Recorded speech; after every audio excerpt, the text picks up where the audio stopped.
Melalui acara fokus group discussion ini diharapkan dapat melahirkan sebuah pengembangan kebijakan, manajemen program, dan pelayanan publik untuk mencapai tujuan penguatan kelembagaan perpustakaan sekolah madrasah di Indonesia dengan pemanfaatan pengelolaan dana bantuan operasional sekolah atau dana BOS secara optimal dan tepat sasaran. Bapak dan Ibu peserta yang hadir pada acara FGD hari ini dapat mengisi daftar hadir dan mengunduh materi dari para narasumber pada tautan yang telah dikirimkan melalui kolom chatting.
Sudah ada perkembangan Bapak Ibu, tapi datanya masih banyak juga, masih ribuan juga sekolah-sekolah kita, terutama yang di jenjang SD itu belum memiliki akses internet di daerahnya. Lalu tadi dicantumkan juga tentang perpustakaan ya. Jadi di sini kami melihat juga lebih dari 20% sekolah di Indonesia tidak memiliki perpustakaan produktif. Nah ini mungkin salah satu diskusi yang kami juga ingin banyak belajar nanti tentang pengelolaan perpustakaan ini sendiri. Jadi kalau dari jumlah perpustakaan mungkin sudah cukup banyak, tapi apakah itu sudah berfungsi selayaknya? Ya, ini yang mungkin kita juga butuh banyak kerjasama nanti dengan Perpusnas. Lalu salah satu permasalahan utamanya juga kurikulum yang kaku dan berbasis materi. Ini yang kemarin coba direform dengan peluncuran kurikulum Merdeka. Lalu ada kesenjangan dari konteks governance ya. Ini terutama tadi masalah hampir tidak ada korelasi antara pelatihan guru dan bantuan pembiayaan sekolah, serta peningkatan kualitas, lalu jumlah besar guru honor digaji di bawah upah minimum, lalu guru dan kepala sekolah tidak diberikan insentif untuk meningkatkan hasil belajar, dan yang terakhir ini dari Sampurna School System itu berpendapat bahwa otonomi daerah dan koordinasi antar kementerian membuat implementasi menjadi sulit. Jadi ini hal-hal yang memang mungkin tidak semua, tapi kita menganggap ini, 4 hal ini itu adalah hal-hal yang utama gitu ya, yang menyebabkan kurangnya hasil belajar pendidikan dasar dan menengah. Nah, lalu tadi juga ini dari video study Teams, ini tadi juga disampaikan juga oleh Pak Syarif ya. Mungkin yang pertama kita lihat dari kompetensi guru sendiri di 2019, itu rata-rata skor kompetensi guru itu 57 dari 100. Jadi memang ini masih butuh banyak ditingkatkan. Lalu dari video studi Teams ini disampaikan bahwa rata-rata kata-kata yang diucapkan dalam mata pelajaran itu hanya berdurasi 50 menit negara-negara lain. Jadi ini ada beberapa kesimpulan, hanya 3% dari semua kalimat yang diucapkan oleh guru yang lebih dari 23 kata. Jauh lebih rendah dari negara-negara lain. Lalu pertanyaan guru kebanyakan sifatnya dangkal, jadi tidak elaboratif sehingga tidak merangsang siswa atau mengencourage siswa untuk bisa melibatkan kemampuan analisis tinggi. Jadi ini memang fakta-fakta yang terjadi. Nah ini survei-survei yang pernah dilakukan yang tentunya bisa menjadi referensi kita bersama, karena tentunya ini perlu dilakukan oleh banyak pihak. Tadi Pak Ami sudah Perpusnas dan mungkin banyak pihak yang lain juga bisa untuk menghadapi tantangan ini.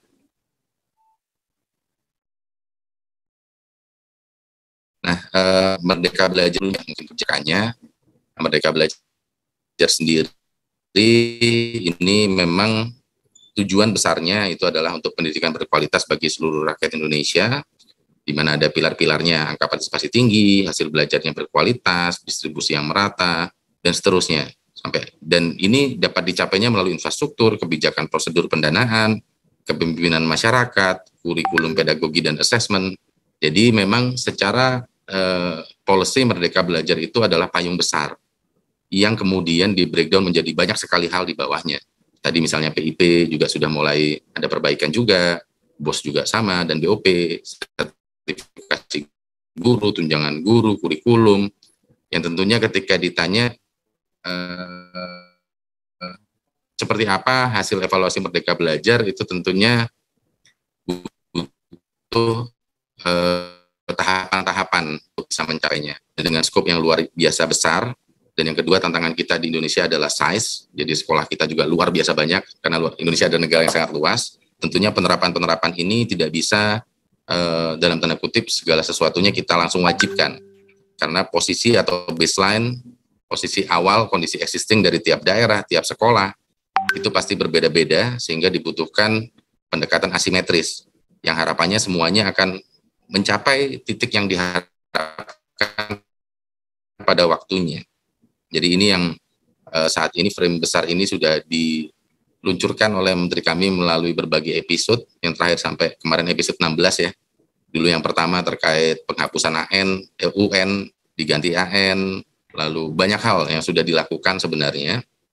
Tapi sekali lagi bahwa kebijakan besar ini tentunya perlu suatu roadmap, tahapan, sehingga nanti pencapaiannya tidak pencapaiannya. Nah mungkin saya membuat frame dari anggaran ya. Ini mungkin Pak Ami jauh lebih paham. Tapi kalau kami ingin men-highlight bahwa anggaran fungsi pendidikan daerah dan dana desa itu 290T, kami sendiri di Kemdikbud mengelola 13,4%, ini termasuk pendidikan tinggi. Lalu ada Kemenak 55,58T, KL lainnya itu 23,9T, ada anggaran BABUN dan seterusnya. Nah, message dari sini adalah mungkin tadi yang di-highlight oleh Pak Ami bahwa koordinasi itu sangat penting. Jadi ketika kita bicara bagaimana menyelesaikan permasalahan pendidikan, tentunya yang pertama adalah menggunakan anggaran fungsi pendidikan yang terlibat, dan tentunya yang sama. Dan tentunya di luar dari anggaran fungsi pendidikan ini tentunya ada sektor swasta, komunitas, dan lain sebagainya yang perlu kita garap bersama gitu untuk bisa menuju titik yang kita harapkan tadi. Nah, untuk hal yang lebih teknisnya,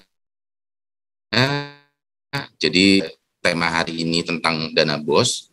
Jadi sebenarnya kalau kita breakdown dari anggaran transfer daerah tadi, itu berisi beberapa hal. Jadi yang pertama mungkin kalau dari segi sifat, sebenarnya ada yang sifatnya kan, lalu ada yang sifatnya program atau umum, yaitu DAU, dana otsus, dan dana insentif daerah, di mana semuanya ini dimanfaatkan untuk pendidikan. Nah, kalau yang sifatnya block grant atau yang sifatnya umum seperti DAU, dana otsus atau dana insentif daerah, itu tentunya sangat dibutuhkan kebijakan dari pemerintah daerah masing-masing untuk ketepatan dari alokasinya. Jadi karena DAU itu sifatnya block grant, misalnya dapat jatah 20, nah ini tentunya kepala daerah beserta perangkatnya yang perlu menyusun betul itu anggaran fungsi pendidikan ini, melihat profiling di daerah itu apa yang perlu diselesaikan. Nah ini yang mungkin perlu dikawal bersama, dan teman-teman dari pustakawan ini dari perpustakaan lah ya yang banyak hadir hari ini mungkin bisa memberikan banyak masukan.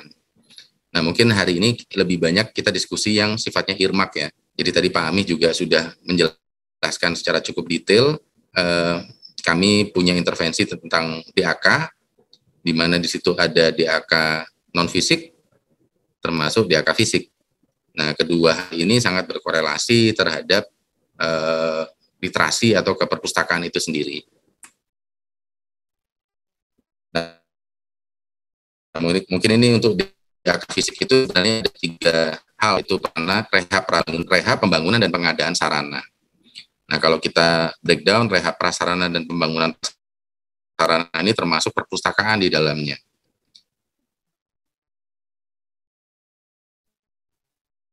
Ada termasuk bukunya. Jadi ini bahwa dari 18,3 ini termasuk DAK fisiknya perpus juga, perpus daerah, ini bagian di dalamnya termasuk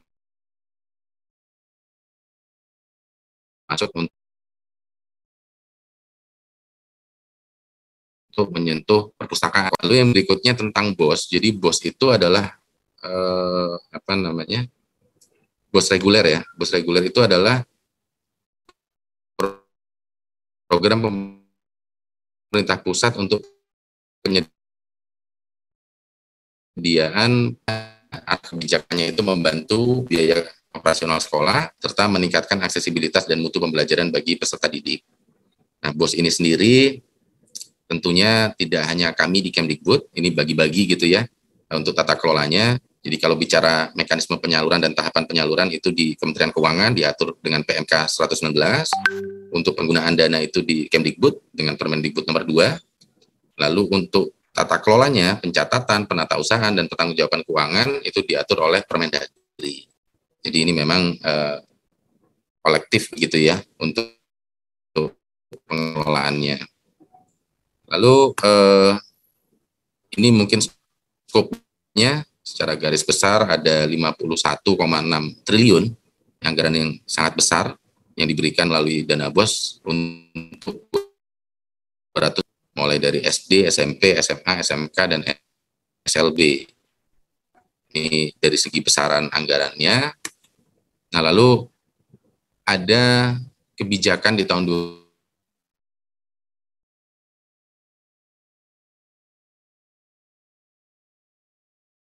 2021 kemarin, BOS itu kalau perhitungan dana BOS itu kan per kepala ya, atau per siswa. Misalnya ada satu siswa itu kalau dulu dana BOS-nya 900.000, itu di Surabaya sama di Pegunungan Bintang di Papua sana sama-sama 900.000. Padahal pada tahun 2021 ini juga salah satu episode Merdeka Belajar yang diluncurkan adalah kita tidak ingin lagi one size fits all, tapi kita adilan gitu. Sehingga tentunya daerah yang indeks kemahalannya lebih tinggi maka mendapatkan satuan biaya yang jauh lebih tinggi. Nah, harapannya supaya nilai manfaatnya itu sama. Jadi daerah-daerah yang jauh lebih terpencil itu juga bisa mengejar ketertinggalan dengan nilai manfaat yang sama tadi. Nah, ini range-nya itu memang antara bisa sampai 2 kali lipat lebih. Jadi bisa jadi untuk rata-rata yang di daerah Jawa misalnya 900.000 untuk SD, mungkin di daerah timur yang paling terpencil itu bisa mencapai 1,9 juta. Jadi untuk daerah 3T itu kenaikannya itu 47,19% rata-ratanya SD. Tentunya tadi kalau bicara tentang biaya ya harapannya daerah-daerah yang terpencil. Berikutnya ini prinsip pengelolaan dana BOS yang salah satu episodenya. Jadi kalau kita dulu di tahun 2020, 2019 ya mungkin ya, itu ada kotak-kotak Bapak Ibu. Ada kotak-kotak di mana misalnya untuk hal ini, misalnya untuk hal A itu pokoknya minimal harus 20%. Untuk honor guru maksimal 15%. Jadi benar-benar di kotak-kotak yang seakan-akan semua sekolah itu memiliki kondisi yang sama.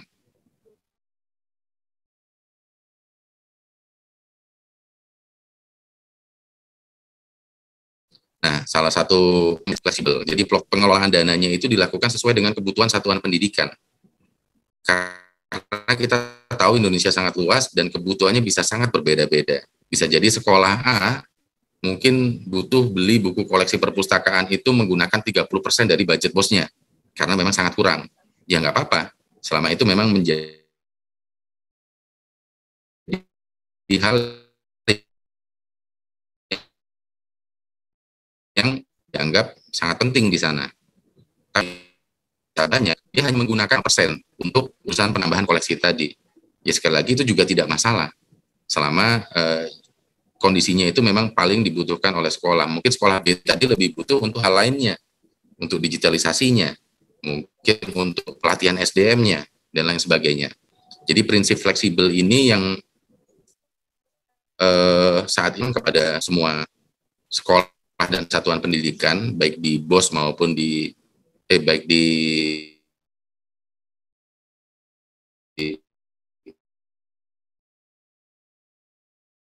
BOS dan paradigma yang mudah. Meskipun di peraturannya sudah dituangkan, sudah banyak sosialisasi, sudah banyak panduan, tapi kadang prosesnya itu memang tidak semudah itu. Ketika dibebaskan, lalu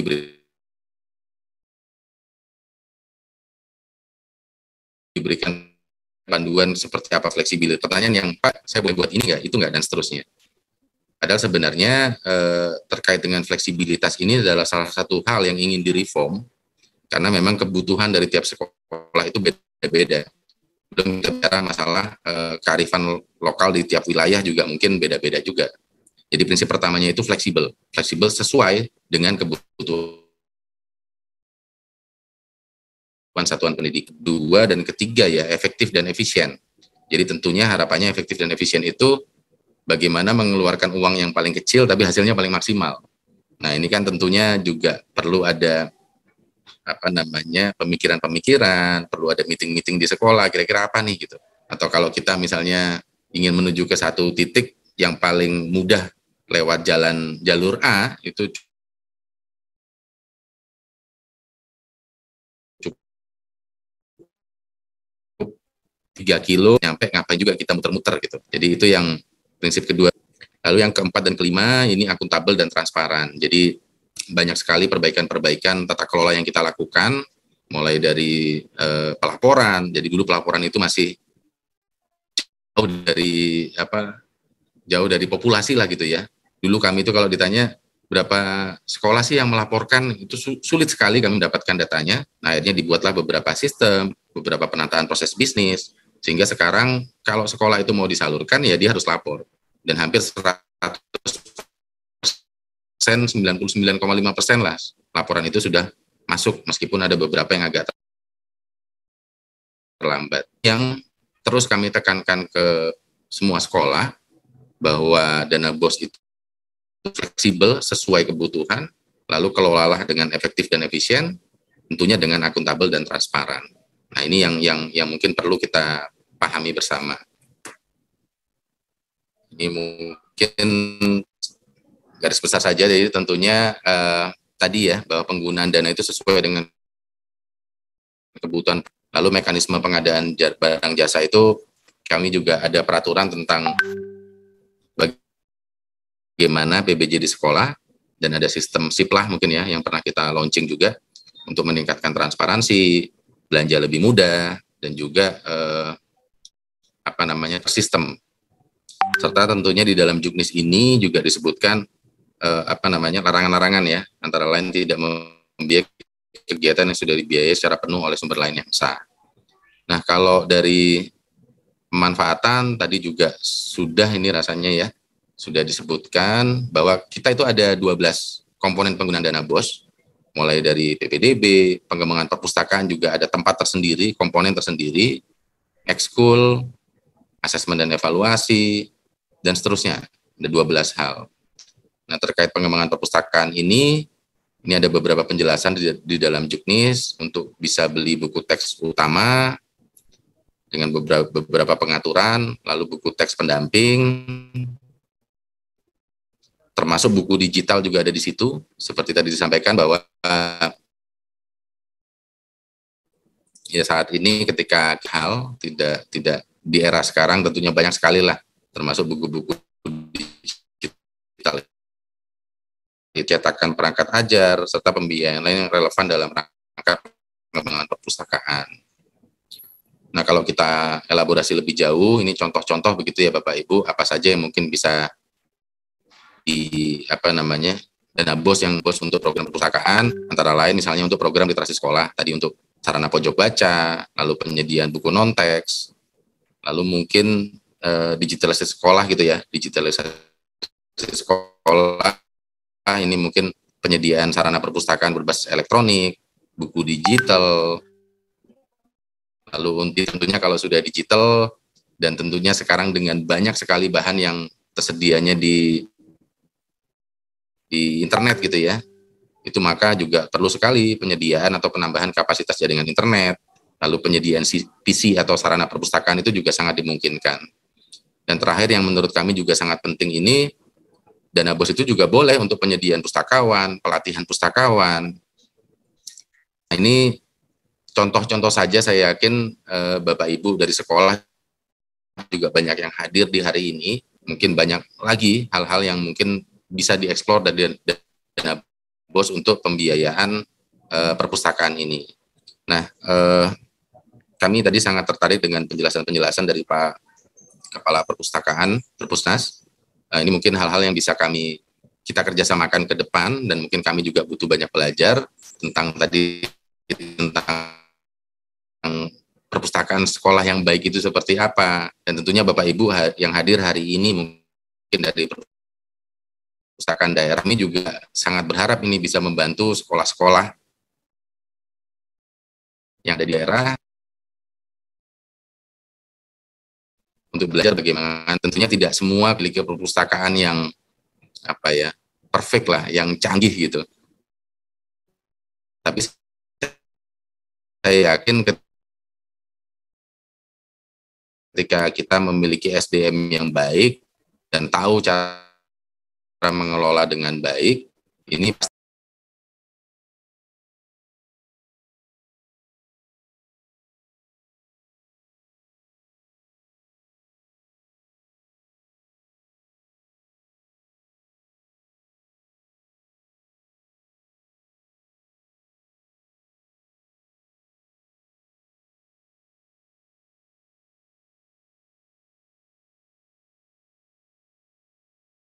Recording in progress. Menyampaikan tentang pemanfaatan dana BOS untuk perpustakaan sekolah. Sangat kompleks tentunya Bapak, isu tentang hal ini. Pak Dana juga telah sampaikan bahwa memang salah satu faktor yang mempengaruhi kurangnya hasil belajar di Indonesia itu salah satunya adalah ada sejumlah lebih dari 20% tidak memiliki perpustakaan yang produktif. Dalam hal ini hadir adanya dana BOS untuk sekolah, di mana salah satu pemanfaatannya adalah untuk mendukung program literasi sekolah, penguatan infrastruktur, digitalisasi, dan juga akan sumber daya manusianya. Di sini telah hadir Ketua Umum Madrasah Indonesia dan juga Ketua Umum Asosiasi Tenaga Perpustakaan Sekolah Indonesia atau ATPUSI, Bapak Mulyanto SPD, dan Bapak memberikan tanggapan dari paparan Bapak para narasumber kita pada hari ini. Mungkin karena ini hari Jumat, kita berikan waktu 10 menit kepada mungkin yang pertama Bapak Mulyanto SPD selaku Ketua Umum Forum. Silakan Bapak. Baik, terima kasih. Sebentar. Oke, terima kasih Bu Rati. Assalamualaikum warahmatullahi wabarakatuh. Yang kami hormati Bapak Kepala Perpustakaan Nasional Republik Indonesia, Bapak Dr. Syarif Bando MM. Yang hormati Kepala Pengembangan Perpustakaan Sekolah Madrasah dan Perguruan Tinggi, Bapak Dr. Nur Cahyono SSMSI. Yang hormati Bapak Andana Baswara, Sekretariat Direktorat Jenderal PAUD dan Dikdasmen Kementerian Pendidikan dan Kebudayaan, Ristek STNSE, Direktorat Jenderal Pendidikan Islam Kementerian Agama Al-Humami, PhD, selaku Direktur Agama, Pendidikan dan Kebudayaan Kementerian Perencanaan Pembangunan Nasional, Badan Perencanaan Pembangunan Nasional. Yang saya hormati Bapak Isanuddin, rekan sejawat saya, yang hormati Bapak Ibu, pengurus daerah, dan Bapak Ibu peserta FGD yang Bapak dan Ibu menyimak dari apa yang tadi telah disampaikan, berdasar dari apa yang tadi telah disampaikan terkait dengan Permendikbud nomor 6 tahun 2001. Nah, sekarang nomor 2 tahun 2022.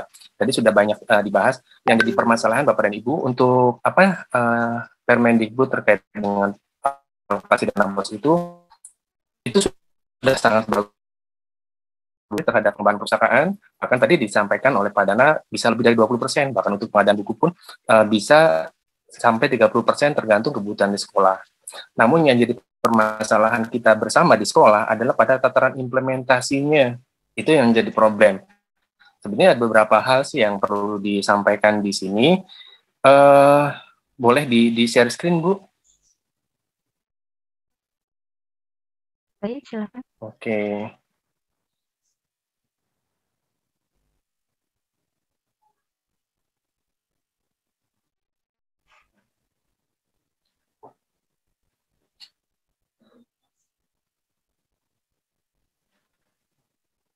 Oke. Nah, maaf ini. Oke. Kalau kita melihat bahwa pada Permendikbud baik nomor 6 tahun 2001 maupun Permendikbud yang baru ya, yang nomor 2 tahun 2022, tampak di sini bahwa untuk komponen penggunaan dana BOS itu menempatkan pengembangan perpustakaan ada peringkat di atas setelah penerimaan peserta didik baru. Nah, di sini bahkan di atas pengembangan profesi guru dan tenaga pendidikan. Yang jadi permasalahan di sini bukan pada tataran mengenai kebijakan tersebut. Yang jadi permasalahan adalah implementasinya. Nah, apakah hal itu telah menjadi prioritas kepala satuan pendidikan? Ini yang jadi problem kita dalam pelaksanaan di lapangan. Nah, kalau kita lihat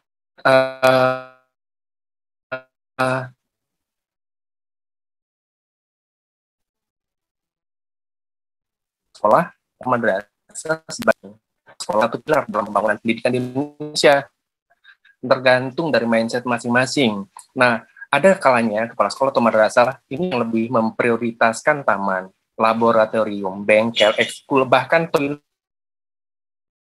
dibanding solusi yang menurut kami adalah yang kita lakukan tidak cukup hanya pada FGD seperti saat ini.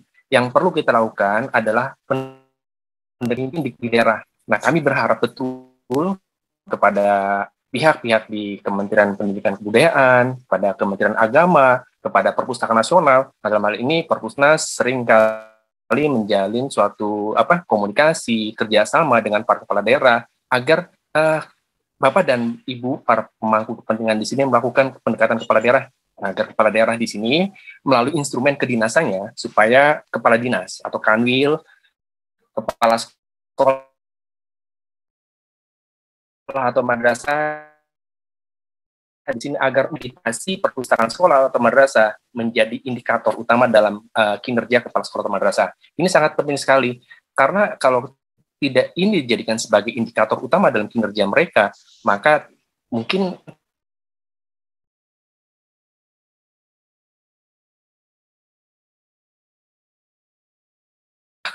pendidikan kan kalau pendidikan tersebut. Nah, kami berharap juga karena yang memahami betul tentang kondisi perpustakaan di sekolah, data-data perpustakaan kepada pihak perpustakaan nasional, kita melakukan komunikasi, melakukan pendekatan kepala daerah,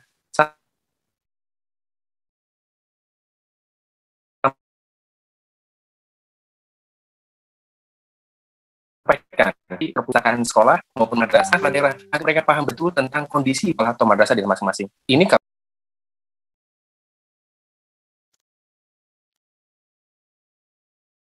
Recording in progress. Baik di sekolah maupun madrasah. Ini permasalahan yang pertama yang kami lihat. Nah, kemudian Pak Dana kami melihat bahwa untuk di perpustakaan itu ada program untuk peningkatan SDM. Nah, dalam hal ini menyediakan pustakawan, pelatihan pustakawan dan lain-lain. Problem yang ada di lapangan, Bapak dan Ibu. Nah, di sini contoh nih, kami tidak di suatu sekolah ini tidak memiliki pustakawan yang berkompeten, yang sesuai dengan bidangnya, lulusan S1 ingin mengangkat pustakawan, kami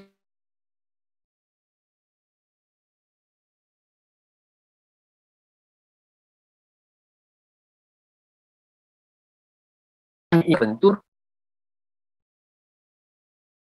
dari bos plus 3. Jadi kalau rombelnya ada 2, kemudian setengah plus 3 berarti kan 10 plus 3 berarti 13 untuk pendiknya. Nah, kebanyakan untuk pendik sudah over.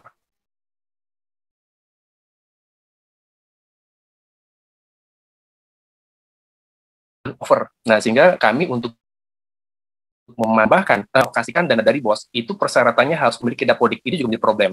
Nah, oleh karena itu, kami berharap pada pihak Kemendikbud di sini agar mengupayakan kemudahan untuk pengangkatan pustakawan agar dapat diberikan pembayaran melalui dana BOS. Nah, besaran untuk pembiayaan di sini ini sesuai yang berlaku. Contoh di sini, untuk di DKI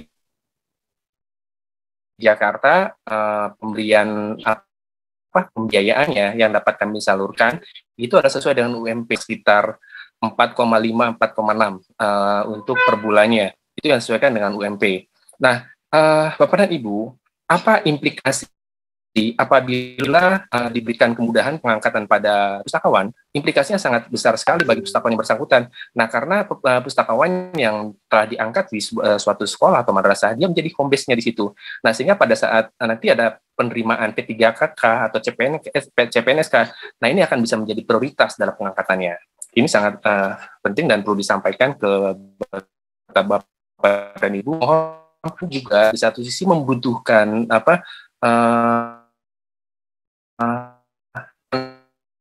titik temunya. Kemudian berikutnya Bapak dan Ibu yang mengasaskan untuk pengembangan perpustakaan sekolah atau madrasah. Nah, di sini yang jadi permasalahan adalah kepala tidak siap dengan program kegiatan pengembangan perpustakaan sekolah. Nah, ini problem. Yang memang sih tidak semua kepala sekolah atau madrasah ini menaskan perpustakaan sebagai prioritas pembangunan. Tetapi ada kalanya kepala satuan pendidikan ketika memprioritaskan kepala menjadi permasalahan. Nah, kami berharap bahwa untuk kita ini diharapkan tanggal untuk dituangkan oleh tim dalam rencana kegiatan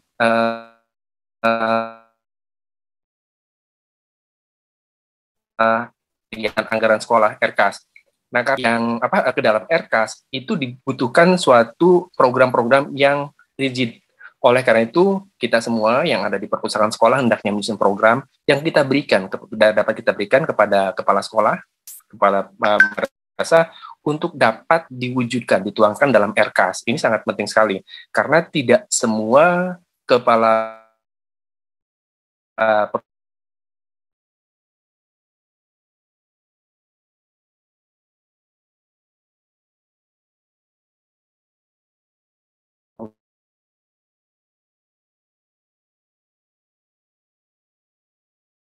perusahaan itu tidak semua akan di dalam RKAS. Nah, bukan hanya pengadaan koleksi bahan pustaka saja, tetapi rekan-rekan, seperti yang tadi disampaikan, cukup sekolah ini sebagai jantung dalam gerakan literasi perpustakaan sekolah atau madrasah sebagai salah satu sebagai jantung. Kita punya program dan disampaikan kepada sekolah, insya Allah itu akan dituangkan dalam RKAS. Namun demikian, sekali lagi kami berharap betul kepada para pemangku pendekatan kepada kepala daerah supaya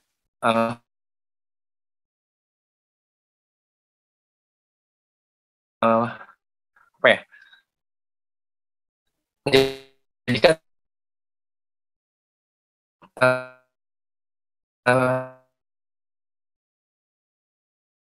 perpustakaan sekolah madrasah ini sebagai jantung dalam gerakan literasi. Ini penting sekali karena apapun yang kami lakukan di sini, sarankan sekolah atau madrasah sebagai jantung. Terima kasih atas. Saya Ketua Umum Asosiasi Tenaga Perpustakaan Sekolah Indonesia. Terima kasih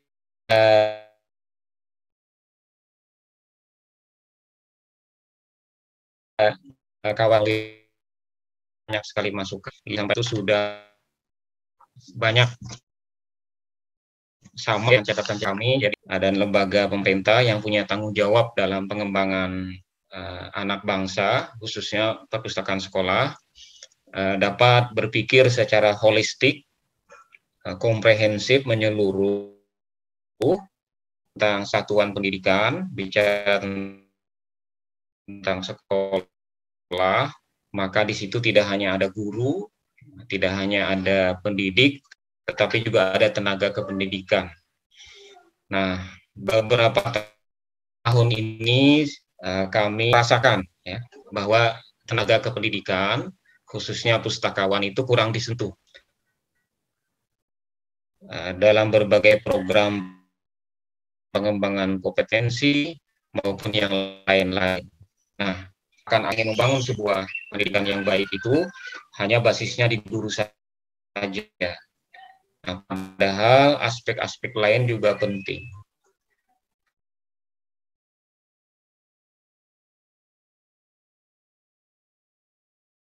Yang kedua, kan di sekolah ya, tidak tersistem. Kenapa? Karena basis literasi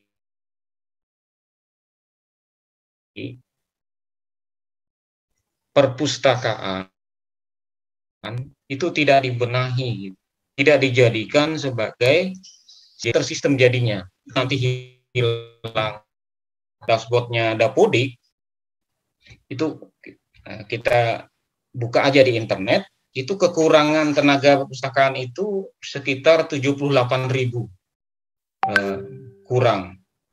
Nah, orangnya. Nah, sekarang ada kebijakan tentang P3K. Nah, mudah-mudahan nanti pemerintah daerah, pemerintah pusat mendorong pada pemerintah daerah agar melengkapi kekurangan tenaga perpustakaan sekolah yang profesional. Dan ingat, sarjana ilmu perpustakaan itu sudah ada gitu. Stoknya itu sudah ada. Mereka sudah banyak yang lulusan sarjana ilmu perpustakaan. Jadi kalau membuka formasi itu ada orangnya gitu. Bukan seperti 10 tahun lalu yang tidak ada. Sekarang sudah banyak.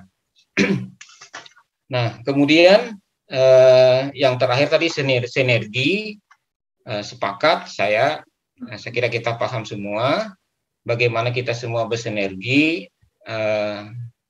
Kita paham juga kondisi di sekolah itu macam-macam ya, tantangannya macam-macam. Nah, maka sinergi dengan pemerintah daerah Itu juga sangat penting. Nah, sekaligus ini tadi disampaikan juga oleh Pak Mulyanto tentang akreditasi. Sebenarnya dengan instrumen akreditasi itu mengejar agar setiap perpustakaan sekolah itu memenuhi standar nasional perpustakaan (SNP) yang sudah dibuat oleh Perpustakaan Nasional, itu paling tidak layanan minimalnya terpenuhi. Dan sudah banyak contoh di lapangan di beberapa provinsi yang kepala dinasnya dan kepala perpustakaan daerahnya betul-betul membina sekolah di daerahnya untuk melakukan akreditasi perpustakaan sekolah, itu baik-baik, bagus-bagus. Nah, artinya perpustakaannya menjadi maju, tingkat literasinya juga, sekolah-sekolahnya juga menjadi baik. Bukankah asesmen nasional yang kita bangun sekarang juga berbasis literasi, dan salah satunya perpustakaan. Jadi kontraproduktif kalau kita mengkeluarkan ingin anak itu meningkat, kita ukur dengan asesmen literasi baca, tapi perpustakaannya belum digarap, gitu, belum disentuh. Nah, jadi itu saja. Mari kita berpikir holistik, menyeluruh. Nah, kemudian kita atasi kesenjangan gap antara NSPK yang sudah bagus ini, aturan-aturan yang sudah bagus, dengan kenyataan di lapangan. Mungkin itu saja dari kami. Terima kasih atas kesempatannya. Assalamualaikum warahmatullahi wabarakatuh. Waalaikumsalam warahmatullahi wabarakatuh. Terima kasih kepada Pak Mulyanto dan Pak Ihsan dari Forum Perpustakaan Sekolah dan Adpusi atas tanggapan dan dari para narasumber kita pada FGD hari ini. Bahwa kita semua sepakat bahwa satuan pendidikan kita sangat butuh alokasi SDM perpustakaan untuk menggerakkan perpustakaan di lingkup-lingkup pendidikan sekolah. Kita juga garis bawahi bahwa tolak ukur pengembangan perpustakaan sekolah atau madrasah salah satunya adalah komitmen dan konsistensi kepala satuan pendidikan, dalam hal ini kepala sekolah dan kepala madrasah, untuk menentukan skala prioritas terhadap perpustakaan. Tentunya didukung dengan SDM perpustakaan, talenta perpustakaan yang mampu, cakap, kreatif, dan inovatif mengelola perpustakaan sekolahnya sesuai dengan standar nasional perpustakaan, sesuai dengan amanah Undang-Undang Nomor 43 Tahun 2007 tentang perpustakaan. Baik, terima kasih juga kepada para narasumber kita yang luar biasa telah menyampaikan paparan-paparan beliau dalam acara FGD hari ini. Selanjutnya kita akan langsung memasuki sesi tanggapan dan diskusi. Sesi ini akan dipandu oleh Bapak Agus Wahyudi SEMP selaku Subkoordinator Pengembangan Perpustakaan Sekolah Madrasah Tingkat Dasar Menengah. Kepada Bapak Agus Wahyudi SEMP kami persilahkan untuk memandu sesi diskusi. Baik, terima kasih Mbak Ratih. Bismillahirrahmanirrahim. Assalamualaikum warahmatullahi wabarakatuh. Selamat siang Bapak Ibu semuanya para peserta FGD. Yang pertama izinkan saya menyapa terlebih dahulu para narasumber kita. Yang saya hormati Bapak Hamid Al-Humami PhD.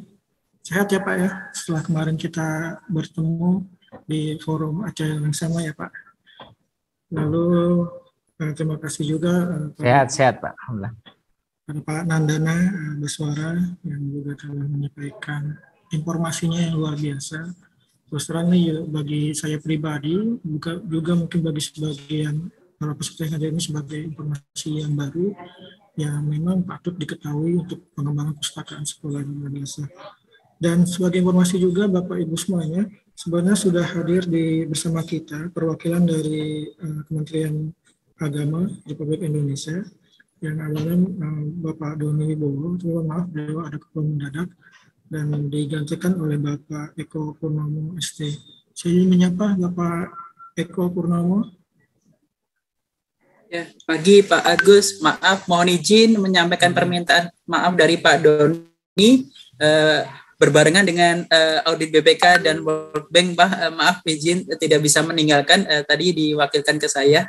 Terima kasih Pak Agus. Baik Pak Eko, Tapi Pak Eko, mohon maaf, mungkin mohon izin, apakah nanti Bapak Eko ada yang ingin disampaikan sebelum kita melakukan diskusi dan pembahasan terkait mungkin apakah ada kebijakan dari Kementerian Agama terkait dengan pengembangan perpustakaan madrasah khususnya yang ada di bawah naungan dari Kementerian Agama. Silakan. Mungkin ikut saja dulu Pak, karena ini tadi paparannya juga kurang lebih sama dengan Pak Dana juga untuk kebijakan mungkin yang berbeda, mungkin masih unit cost-nya di Kemenak masih unit cost yang lama, berbeda dengan unit cost di Kemendikbudristek. Kami masih mengusahakan, dan untuk mungkin informasi untuk regulasi juknis juga kami mencoba juga tidak mengotak-ngotakan lagi, tapi lebih fleksibel kepada madrasah-madrasah kami gitu. Terima kasih Pak. Ya, baik, terima kasih Pak Eko. Jadi teman-teman semuanya peserta, jadi nanti diskusi akan kita buka dengan menyampaikan pertanyaan di kolom Q&A. Nanti akan kami seleksi, karena tidak mungkin sepertinya seluruh pertanyaan yang ada di Q&A ini akan dijawab, mengingat waktu sudah siang dan kita akan melakukan sholat Jumat untuk bagi teman-teman yang muslim. Bapak Ibu semuanya, sebenarnya apa yang hendak kita diskusikan ini sudah disampaikan oleh pembahas kita, yaitu Pak Mulyanto dan Pak Ihsanuddin. Hanya saja nanti kita akan butuh penajaman. Penajaman ini akan kita ambil dari pertanyaan-pertanyaan yang bisa jadi kasus-kasus terkait pemanfaatan dana BOS atau permasalahan terkait pengelolaan BOS di berbagai daerah beda-beda ya Pak Ihsan dan Pak Mulyanto ya. Bisa jadi seperti itu. Dan kita akan pertajam dan bagaimana solusinya. Dan karena alhamdulillah di sini sudah ada para pakarnya, ada Pak Ami, ada Pak Dandana, dan ada Pak Eko yang bisa, insya Allah bisa memberikan solusi, entah itu solusi jangka pendek atau long term-nya ke depannya seperti itu. Dan mudah-mudahan hasil dari diskusi kita juga pada hari ini akan membawa suatu hasil semacam rekomendasi kepada kami, kementerian atau lembaga yang mengampu dalam pengembangan perpustakaan sekolah dan madrasah ini. Saya review sedikit, Pak izin, Pak Mulyanto dan Pak Ihsan.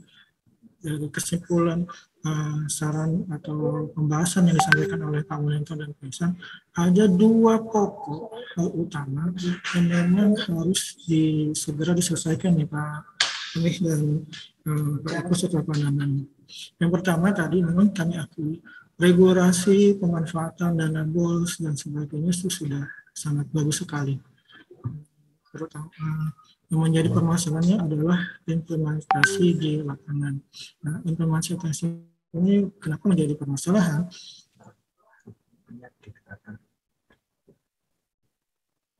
Maaf. Implementasi ini kenapa menjadi permasalahan? Begini Pak, saya cerita saja nih Pak. Di pusat saya, di pusat pengembangan perpustakaan sekolah madrasah dan perguruan tinggi ini mengadakan konsultasi rutin secara online tentang pengembangan perpustakaan sekolah dan madrasah, di mana klien kami adalah para pengelola perpustakaan sekolah dan madrasah seluruh Indonesia. Dan yang jadi isu utama dan menjadi curhatan utama nih rata-rata dari para pengelola perpustakaan adalah ketidakpedulian kepala sekolah atau kepala madrasah dalam menyediakan anggaran perpustakaan. Saya pikir begini Pak. Bukan tidak peduli atau kurang peduli atau tidak memprioritaskan pengembangan pustakaannya. Padahal jelas-jelas mungkin di Permendikbud nomor 6 tahun 2021 dijelaskan di salah satu pasalnya bahwa di situ ada dana yang diizinkan dialokasikan untuk pengembangan perpustakaan sekolah. Tapi tadi kembali kenyataannya kepala sekolah atau kepala madrasah lebih memprioritaskan untuk hal yang lain. Nah, ini yang jadi kendala. Terjadi dengan alasan untuk melengkapi yang lainnya saja belum bisa, apalagi untuk pengembangan perpustakaan sekolah. Artinya di sini, kalau bisa boleh diambil kesimpulan, pengembangan perpustakaan sekolah dan madrasah ini belum menjadi prioritas atau belum ya menjadi nomor yang kesekian lah kalau yang lain-lainnya sudah terpenuhi. Itu yang pertama ya Bapak Ibu. Yang selanjutnya adalah Bapak Ibu nih memang benar bahwa kita butuh keterlibatan dari pustakaan umum dinas di kabupaten kota dan provinsi. Dan mungkin nanti butuh saran juga nih terutama dari Pak Ami, bagaimanakah kira-kira kolaborasinya agar kami dari Perpustakaan Nasional juga bisa turut serta dalam memanfaatkan ketersediaan dana BOS ini, baik dan juga oleh perpustakaan daerah atau provinsi kabupaten kota dalam pengembangan perpustakaan sekolah. Hal-hal apa yang diizinkan dari sisi kelembagaan agar kami mungkin bisa melakukan intervensi persediaan dana tersebut. Ini Bapak dua hal pokok yang mungkin terlebih dahulu kita bahas sebelum nanti pertanyaan dari rekan-rekan profesor yang lainnya. Untuk menjawab atau mendiskusikan pertanyaan ini, yang pertama saya persilahkan mungkin kepada Bapak Ami Al-Humam PhD, Pak. Silakan Pak. Baik, terima kasih. Saya tadi agak berbagi rapat dengan sebelah, jadi ada mungkin yang tidak sepenuhnya tertangkap karena ada delay juga ini kalimatnya itu jadi potong-potong. Mudah-mudahan saya nggak keliru menangkap. Ini saya izin ini juga apa? Saya mematikan karena ini langsung bukan apa video ini. Ya baik Pak.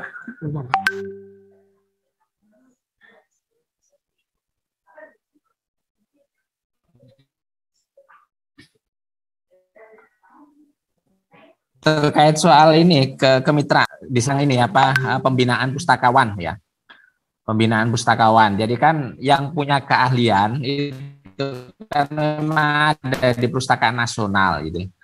Dan tenaga-tenaga perpustakaan ini selain soal pustakawan mungkin ada apa yang lain yang ya bisa saja diidentifikasi siapa pihak-pihak yang barangkali kalau misalnya mau apa terus kemudian jadi fungsional perpustakaan itu atau apa yang lain. Dan dalam hal pelatihan untuk SDM perpustakaan ini menjadi penting, dan pada bagian inilah Perpustakaan Nasional bisa mengambil peran penting itu. Bisa juga ini dan ini kan pasti kebutuhannya akan sangat banyak ini karena perpustakaan sekolah kan ya. Perpustakaan sekolah, jumlah sekolah kita itu 270 ribuan gitu dari SD sampai SMA itu termasuk juga SMK.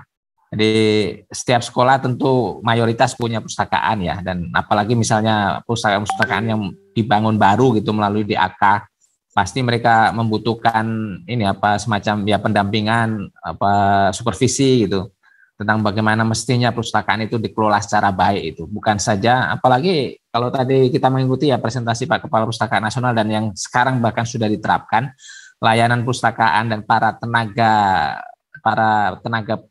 pustakawan, para tenaga perpustakaan itu tidak hanya sekedar menunjukkan katalog atau apa yang lain, tapi bahkan juga memfasilitasi macam-macam, karena kalau dari sisi katalog kan bisa dicari sendiri kan itu oleh para pemustaka kan ya. Jadi ada secara online tersedia di layar komputer apakah pengarang, apakah buku.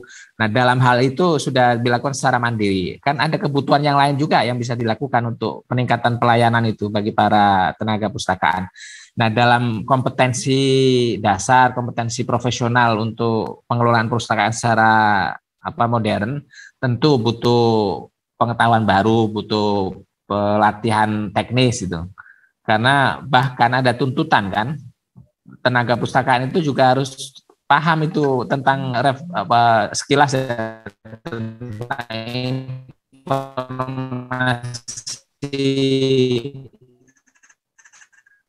kelompok-kelompok buku atau apa background pengarang itu apa saja kan, sekedar untuk meningkatkan ini kalau orang bertanya, kalau pengunjung bertanya dan kemudian tiba pada satu perbincangan tertentu tentang buku atau tentang pengarang bisa ikut terlibat gitu. Nah itu kan bagian dari upaya kita untuk modernisasi layanan perpustakaan atau meningkatkan kualitas dan kompetensi para tenaga perpustakaan itu. dalam hal inilah betul-betul Perpustakaan Nasional itu bisa melakukan tugas dan berkontribusi gitu untuk peningkatan pengelolaan perpustakaan di sekolah itu. Nah, mungkin kalau ada yang lain nanti boleh saya dikasih tahu Pak Agus Wahyudi. Saya terkait soal kebijakan ya. Jadi memang ini kebijakan untuk pengelolaan perpustakaan di perpustakaan sekolah tentu ya di sekolah yang bersangkutan, dan kalau di daerah ya dengan dinas ya. Nah, dalam hal alokasi BOS sendiri memang tidak bisa dituntut ini perpustakaan mau mengambil sendiri, karena perhitungan BOS itu adalah perhitungan per siswa, individual student. Jadi berapa sekolah itu punya siswa, maka itu dihitung dengan satuan biaya per siswa itu berapa. Ya, beda-beda per jenjang itu, SD berapa, SMP berapa, SMA berapa. Dikalikan berapa siswa itu punya murid, maka disitulah dana BOS akan diperoleh. Jadi tentu beragam, ada yang mungkin kisarannya ratusan juta, tapi ada yang juga dalam bilangan miliaran gitu. Dan kalau muridnya sekolah besar, muridnya banyak, maka perolehan dana BOS juga banyak. Nah, kebijakan untuk mengelola dana BOS yang sudah akumulasi per sekolah itu ada koridornya. Jadi karena ada petunjuk teknisnya tadi, kami sebagian sudah kutip dan highlight, dan Pak Dana tadi juga sudah menyampaikan peruntukannya apa saja. Nah, sepanjang itu terkait dengan item-item kegiatan yang sudah sesuai dengan juknis, maka itu bisa dianggarkan. Perpustakaan tentu tidak bisa, saya langsung minta bagian berapa persen misalnya. Katakanlah kalau satu sekolah dapat 1 miliar misalnya, saya minta 2% atau 3% atau 5% itu dari 1 miliar. Nah, itu tidak sepenuhnya bisa dilakukan seperti itu, karena item-item yang harus dibiayai melalui dana BOS itu peruntukannya sudah jelas dan sudah ada petunjuk teknisnya itu. Prinsipnya adalah bahwa seluruh kegiatan persekolahan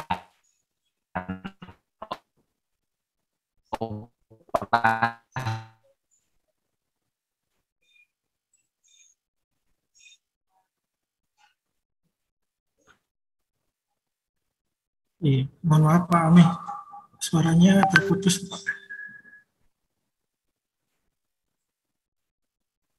Nasional sekolah itu bisa menggunakan dana BOS. Jadi, apakah perpustakaan dilibatkan dalam proses keputusan untuk memanfaatkan dana BOS? Ya makanya ini jadi enggak ini apa? Itu yang saya bisa respon. Apakah ada yang tersisa? Iya Pak, terima kasih Pak. Kami sudah cukup. Saya bisa ambil satu kesimpulan ya Pak. Jadi sebenarnya dalam penentuan pelaksanaan kebijakan dana BOS di masing-masing sekolah sebenarnya dimungkinkan ya untuk melibatkan pustakawan atau pengelola pustakaan ya Pak Ami ya, seperti itu. Walaupun tadi peruntukan dana BOS-nya sudah ada koridornya ya Pak Ami ya.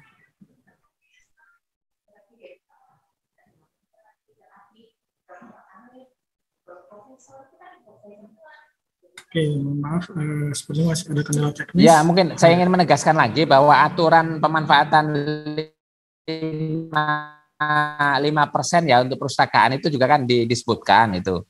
Nah, sekarang tinggal bagaimana dengan kepala sekolah atau tim yang ketika mengambil keputusan untuk pemanfaatan dana BOS itu. Jadi supaya maksimal untuk perpustakaan itu, kalau misalnya 5%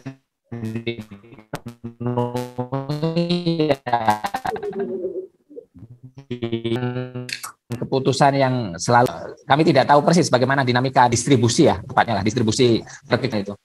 Jadi akan baik Pak. Terima kasih Pak Ami atas penjelasannya.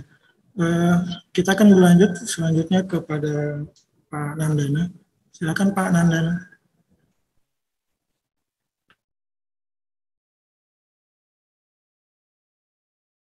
Jadi masukannya dari Pak Mulya.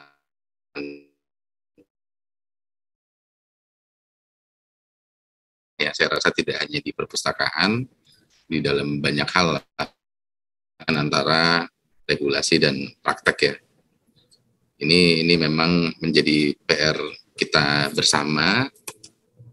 Tadi di tataran implementasi tadi disampaikan oleh Pak Mulyanto juga ya, Pak Agus juga, Pak Muhammad Insanuddin juga. Lalu tadi ada tentang regulasi juga yang berdasarkan bersama, dan mungkin ini juga beyond Dikbud ya, mungkin tidak hanya Dikbud yang bisa menyelesaikan permasalahan tadi, mungkin butuh pihak-pihak juga yang lain.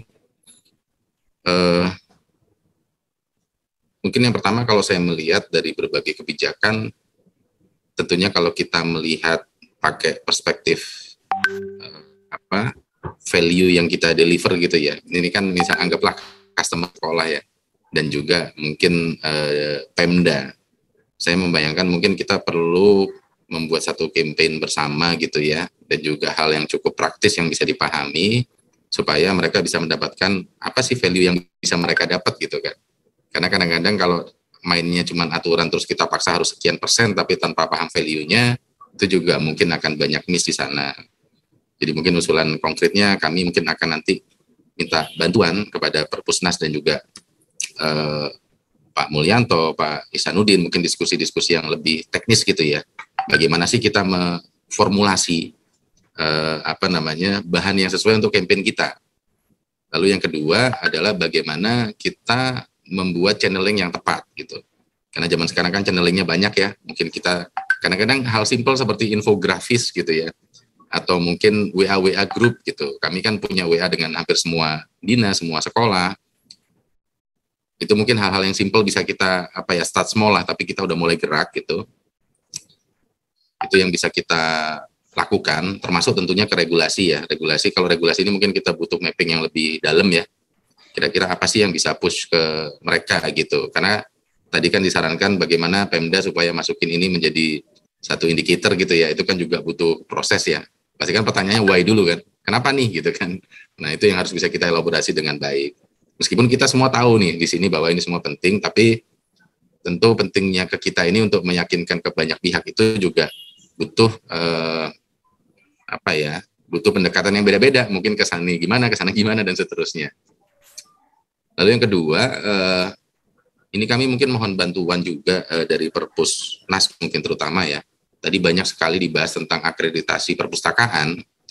Ini jujur sampai sekarang kami di Paudasmen ini belum pernah mendapatkan data secara penuh. Sebenarnya di Jakarta itu misalnya ada 6.000 sekolah, mana aja sih yang udah akreditasinya apa sih gitu kan. Nah itu tentunya bisa menjadi bahan untuk kami, kalau misalnya itu bisa didapatkan. Salah satu yang perlu kita buat strategi bersama adalah menyampaikan itu ke para Pemda kan. Kami punya UPT di semua provinsi, mungkin nanti bisa kita isi mereka supaya para UPT ini bisa mendownload konteksnya dan bisa menyampaikan ke seluruh stakeholder, terutama ke Pemda. Tapi tentunya kami butuh data dan juga butuh gambaran seperti apa positioning saat ini. Itu yang jujur kami sendiri belum punya. Jadi sejauh ini memang kami juga sering diskusi dengan Pak Ami misalnya tentang apa sih manfaat dari dak fisik gitu. Nah, jangan-jangan kemanfaatan ini dari hasil akreditasi ini juga bisa jadi kemanfaatan gitu. Oh ternyata ada korelasinya loh kita ngasih dak fisik sekian triliun dengan akreditasi ini. Oh ternyata ada korelasinya antara BOS dengan akreditasi itu. Ini yang kami sendiri jujur belum terlalu memahami bagaimana datanya, bagaimana capacity dari asesornya, berapa banyak sih yang bisa diakredited tiap tahun gitu kan. Karena kalau pengalaman kami di BEN SM ya, itu kan selalu ada isu juga masalah kuota, masalah apa segala macam. Nah, kalau kita memang ingin dorong ini sama-sama, mungkin itu jadi salah satu hal yang juga perlu kita discuss pada kesempatan berikutnya. Yang terakhir sebenarnya yang paling menantang tadi ya, tadi betul sekali Pak, mungkin masalah dana BOS tidak transparan itu juga masih jadi isu ya. Nah ini yang sekarang ini coba kami solusikan dengan berbagai sistem gitu ya. Dan juga data-data yang kami publish, beberapa sudah dipublish secara online gitu. Meskipun mungkin juga tidak yang namanya publish informasi itu juga pasti nggak mungkin sedetail mungkin lah ya, kayak beli kertas berapa rim ya mungkin tidak perlu lah. Tapi secara garis besar pemanfaatan besarnya itu akan dipublish juga Pak. Misalnya dari 12 komponen tadi begitu ya, untuk Misalnya SMP 1 Wonosobo gimana sih sebarannya, untuk ini berapa gitu. Termasuk tentunya ini menuntut sekali ke peranan dinas sebagai pembina sekolah tentunya. Tadi Pak Sarif juga menyampaikan saat ini sudah otonomi, dan di Juknis BOS itu sudah kami tuliskan betul bahwa dinas itu memiliki peran penting untuk melakukan pembinaan, pengawasan gitu ya. Tidak hanya sekedar mengesahkan RKS yang diajukan sekolah. Nah ini, tapi ya kalau saya tangkap, kalau saya boleh simpulkan ada dua hal. Mungkin yang pertama adalah bagaimana kita bersama, mungkin kita start small gitu ya. Kita mulai dulu lah gitu. Paling tidak mungkin tadi panduan-panduan teknis atau informasi-informasi penting yang bisa kita mulai publish. Kami siap support, nanti mungkin bisa kita publish di akun Dapodik kami, lewat WA group yang ada gitu. Bagaimana kita meyakinkan bahwa kesulitan-kesulitan yang ada di daerah itu bisa kita selesaikan, salah satunya melalui strategi ini. Karena kalau ownership-nya sudah didapat, saya yakin kita mungkin nggak yang perlu harus gimana-gimana gitu, tapi akan jalan sendiri. Sama tadi yang sangat menarik sebenarnya kegiatan-kegiatan ya. Jadi saya juga menyebutkan dan disambut baik oleh Pak Mulyanto, jadi bahwa kita tidak hanya bicara purpose sebagai building gitu ya, sebagai suatu bangunan yang beton apa rak gitu, tapi bagaimana kegiatan-kegiatan nanti di tingkat sekolah maupun di tingkat daerah gitu ya, bisa mempromot supaya perpustakaannya sebagai pusat sumber belajar gitu. Jadi dalam berbagai aktivitas yang terjadi di sekolah. Mungkin itu satu hal yang kami juga sangat inginkan. Yang pertama tadi tentang bagaimana kita menyusun panduan atau campaign lah ya, bersama-sama. Tentunya butuh semua unsur, gak cuma dari kami, tapi mungkin dari Adpusi, dari FPSMI, ini mungkin yang bisa tahu permasalahan di akar rumput supaya frekuensinya sama. Nah, mungkin yang kedua juga kami ingin diskusi lebih detail nanti tentang data-data atau sistem akreditasi perpustakaan ini, supaya kita punya sense bagaimana kalau mau kita dorong ini jadi indikator atau apa, itu bagaimana nih gitu. Mungkin dua hal itu yang bisa saya simpulkan. Untuk hal yang lain saya sangat sepakat ya, masalah regulasi dan segala macamnya itu, tapi itu memang butuh diskusi lebih lanjut lah, mungkin tidak di forum ini. Yang jelas kami aware bahwa ada masukan-masukan tadi dan itu memang terjadi. Itu mungkin juga perlu kita diskusikan lebih lanjut. Mungkin itu saja kalau dari saya. Terima kasih Pak Agus, Pak Muhammad Insanuddin, dan Pak Mulyanto. Baik, terima kasih Pak Dana. Ini Pak, ada satu lagi nih, mungkin jadi ada kekhawatiran nih dari para pengelola perpustakaan sekolah nih. Jika tadi kan dikatakan pengelolaan BOS itu fleksibel ya Pak, sesuai dengan kebutuhan dari sekolah sama jasa yang bersangkutan. Ini ada khawatiran karena fleksibelnya itu tadi Pak, kepala sekolah tidak memandang penting pengembangan perpustakaan sekolahnya. Ini gimana nih Pak untuk menjawab kekhawatiran di tahun ini gitu. Terima kasih Pak Dana. Iya, terima kasih. Ya, sebenarnya itu tadi yang saya sampaikan ya, bahwa kita mungkin perlu melakukan campaign bersama ya. Ya, saya ibaratkan misalnya Pak Agus itu customer saya lah gitu. Mungkin bukan dalam konteks sekolah. Terus saya punya produk atau hal yang sangat penting menurut saya buat Pak Agus. Tapi kalau Pak Agus nggak merasa itu penting, masa saya paksa? Kan nggak mungkin juga gitu. Jadi justru sekarang goals kita itu bagaimana kita meningkatkan pemahaman semuanya Pak. Baik dari unsur Pemda, dari unsur sekolah, terhadap pentingnya perpustakaan ini. Dan mungkin kita butuh bungkus yang lebih besar. Dalam artian kalau kita, kadang-kadang nggak semua orang begitu kena mendengar keyword perpustakaan itu memahami bahwa perpustakaan itu sebagai pusat sumber belajar, banyak hal di dalamnya gitu. Tapi sebagian orang mungkin memahami ketika, Pak, Bapak perlu ngembangin perpustakaan. Mungkin sebagian orang berpikirnya, oke, saya bangun dah gitu. That's it gitu kan. Padahal kita mungkin butuh beyond dari perpustakaan dan pustakawan itu aja, tapi unsur semua guru terlibat memakai itu gitu. Itu juga hal yang sangat penting. Menurut saya, pustakawan pun nanti udah jago, udah dikasih anggaran, tapi gurunya nggak buy-in, itu juga akan sangat sulit menurut saya untuk menerapkan semua hal tadi gitu. Jadi makanya saya tadi membayangkan mungkin yang kecil-kecil dulu gitu Pak, kita coba mapping betul deh stakeholders di sekolah siapa aja, kami juga butuh banyak masukan, kita kasih panduan-panduan, kita kasih campaign dengan berbagai hal ya lewat sosmed, atau mungkin nanti kita buat webinar lanjutan, supaya sekolah-sekolah itu bisa memahami hal ini gitu Pak. Mungkin itu Pak Agus. Baik, terima kasih Pak. Mudah-mudahan bisa menjawab kekhawatiran teman-teman yang ada di daerah. Pak Agus bisa bicara sedikit? Mohon maaf Pak Isan, satu lagi ya Pak Isan ya, setelah Pak Eko ya Pak Isan ya. Kita akan mempersilakan Pak Eko Purnomo untuk bagaimana memberikan saran atau masukan dan mengomentari permasalahan yang sudah disampaikan. Silakan Pak Eko. Baik, terima kasih Pak Agus. Mohon izin Pak Agus, Pak Ahmi dan tim yang lain. Baik, apakah suara saya terdengar Pak? Terdengar jelas Pak. Mengomentari yang tadi betul, memang kondisi-kondisi di madrasah kita, di sekolah madrasah kita terkhusus memang kondisi perpus di dalam sekolah, apalagi di luarnya, memang kondisinya tidak diperhatikan dengan baik. Tidak pernah. Makanya di Kementerian Agama pada tahun 2021 kemarin melalui program Madrasah Reform melakukan EDM launching program EDM IRKAM, evaluasi diri madrasah dan elektronik rencana kerja anggaran madrasah. Maksudnya itu berarti kami mengedukasi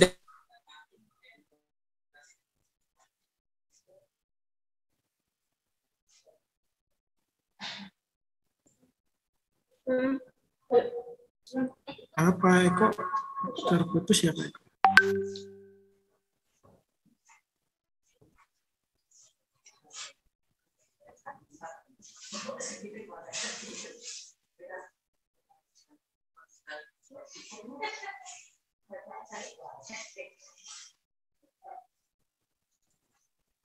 Mohon maaf Bapak Ibu, sepertinya ada kendala jaringan dari sisi Pak Eko.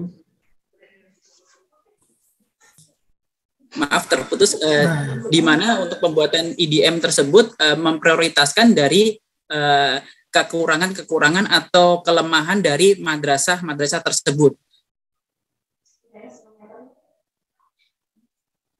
Mungkin dengan melalui bantuan BOS tadi, di mana untuk mendapatkan atau syarat untuk mencairkan dana BOS tersebut,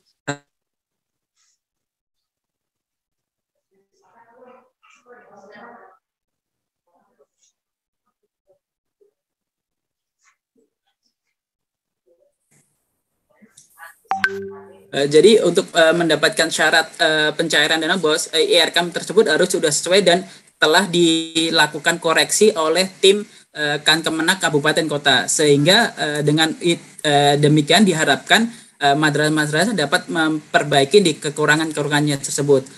Untuk saat ini kami terus berupaya untuk dapat melakukan sasaran tersebut di seluruh provinsi di seluruh Indonesia. Terima kasih Pak Agus. Baik, terima kasih Pak Eko atas penjelasannya. Monggo tadi sudah ada Pak Isan yang ingin menambahkan. Silakan Pak Isan.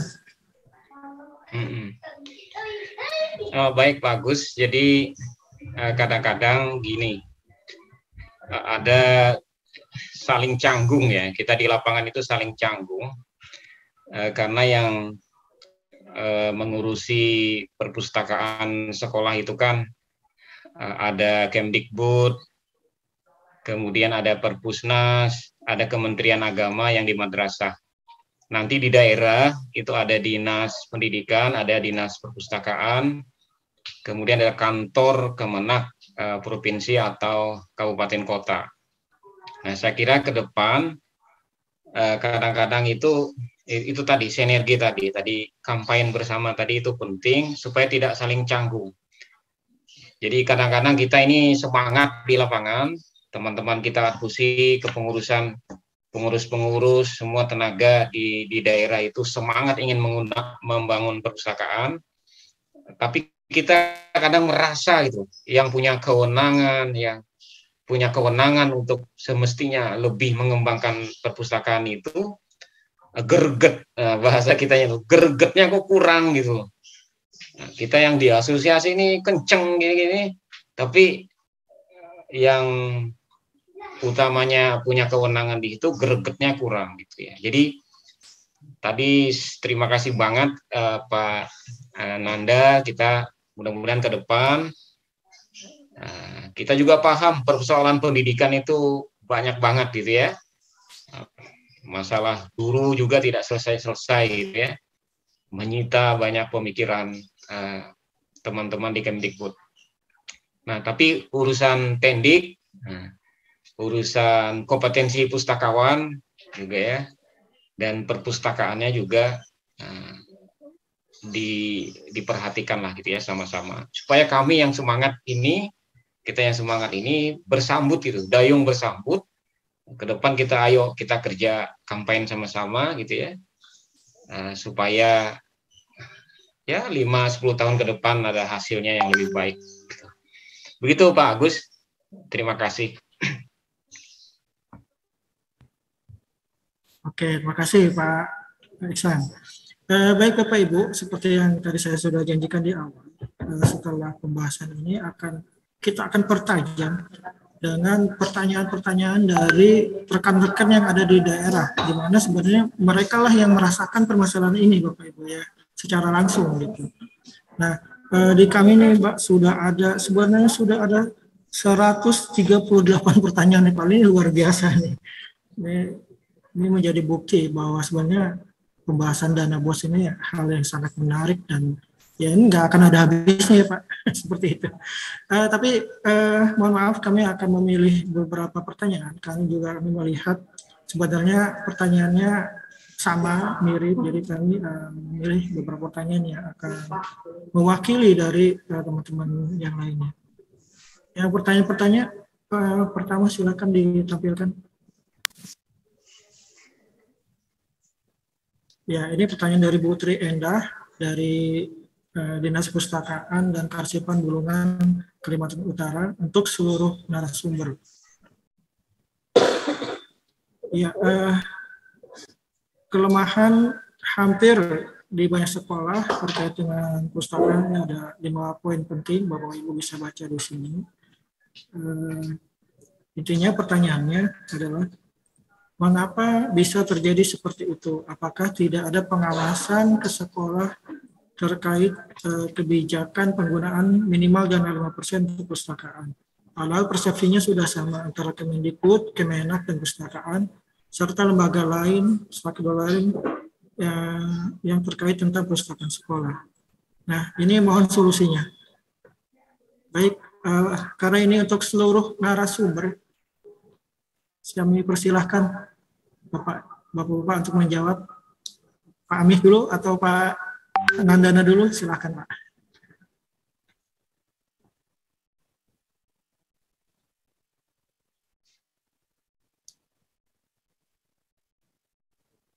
Baik, mungkin Pak Amih sambil berdobel, jadi saya mungkin izin duluan.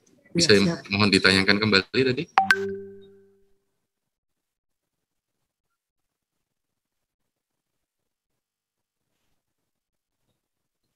Untuk membaca kembali pertanyaannya Pak. Oh ya, baik. Ya. Ini terima kasih Bu Tri Endah ya dari Kaltara. Ya, ini tidak tersedia pengelola perpus definitif, perpus sebagian besar isinya buku pelajaran.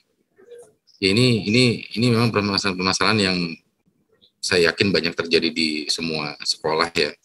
Tadi sih sebenarnya beberapa mungkin sama dengan jawaban saya di awal tadi, bahwa pentingnya ini tuh juga perlu kita kita sosialisasikan bersama, kita kampanyekan bersama.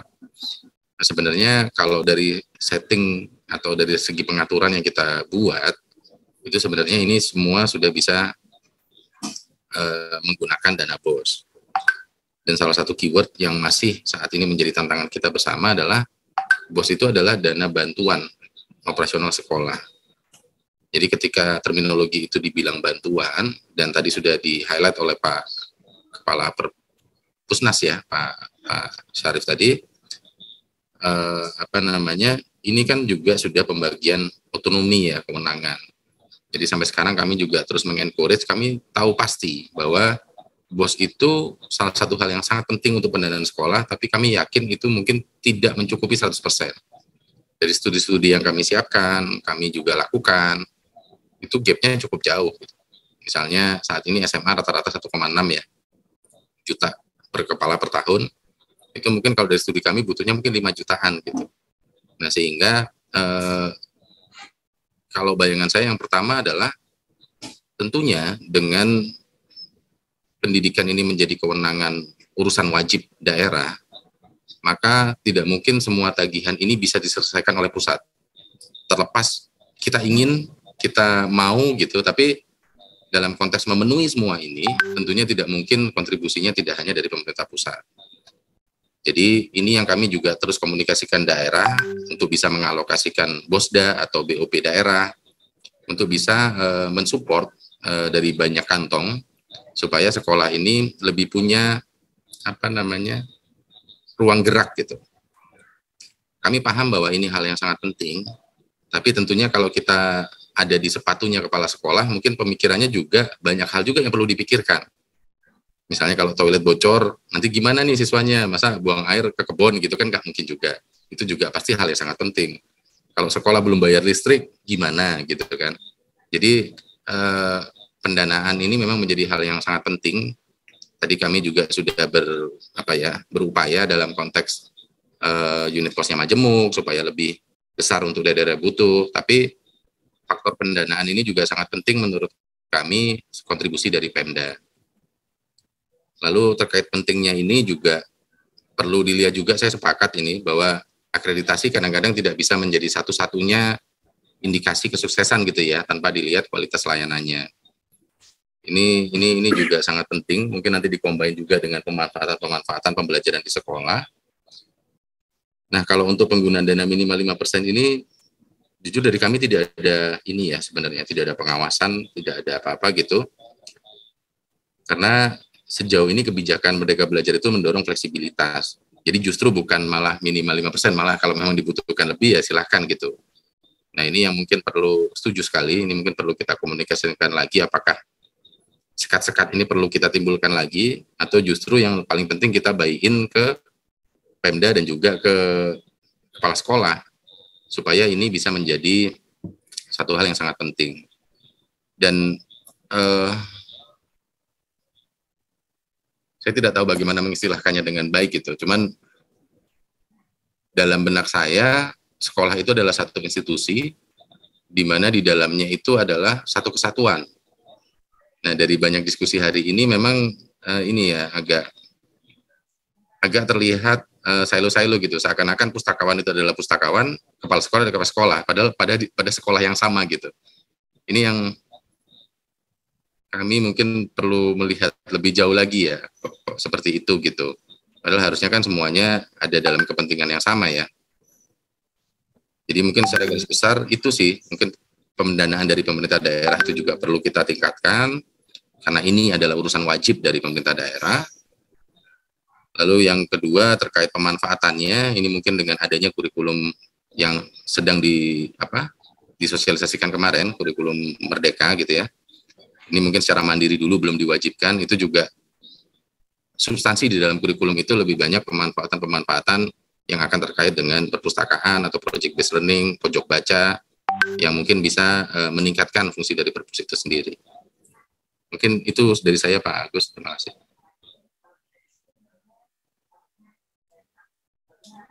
Baik, terima kasih Pak Nandana.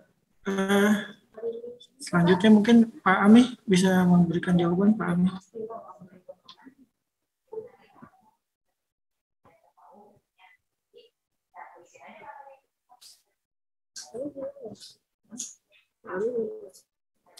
Oke, mohon maaf, sepertinya Pak Ami sudah ada keperluan yang lain. Saya persilakan kepada Pak Eko untuk memberikan tanggapannya. Monggo Pak Eko. Ya, terima kasih Pak Agus. Izin setuju sekali dengan yang disampaikan oleh Pak Dana tadi, bahwa mungkin perlu kerjasama kita bersama ya dalam mengupayakan supaya perpus ini tidak seperti tanda petik dianakterikan seperti itu. Jadi kita juga bersama-sama untuk membangun sekolah atau madrasah untuk baik di semuanya, terutama di sektor perpus ini, perpustakaan ini. Mungkin perlu duduk bareng untuk membuat apa ya, seperti suatu tim ataupun keputusan bersama supaya dapat lebih meningkatkan lagi dari sektor perpus tersebut. Seperti itu, Bapak. Terima kasih.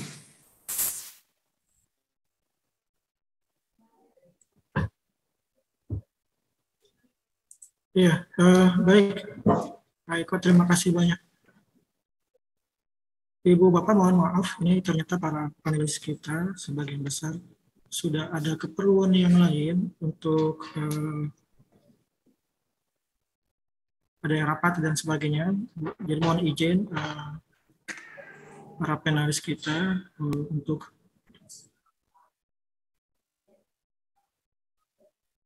tidak bergabung kembali di acara Zoom ini. Mungkin ada beberapa pertanyaan, tapi satu dua. Mohon Pak Ihsan dan Pak Mulyanto serta Pak Eko bisa membantu menjawab.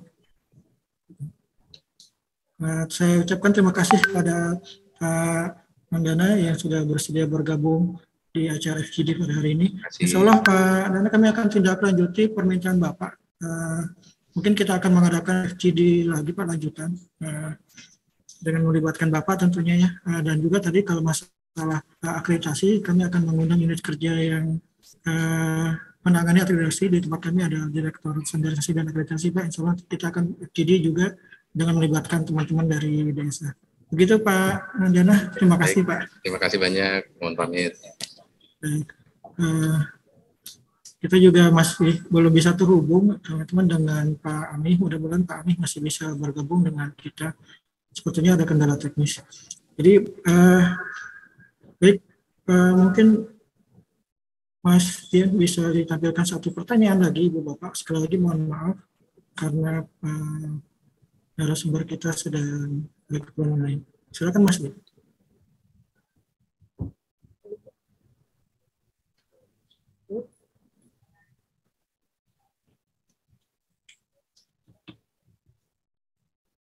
Ya, Bapak Ibu, ini ada pertanyaan. Nah, ini pas dengan ini untuk Pak Eko. Kebetulan Pak Eko masih ada nih, Pak Eko.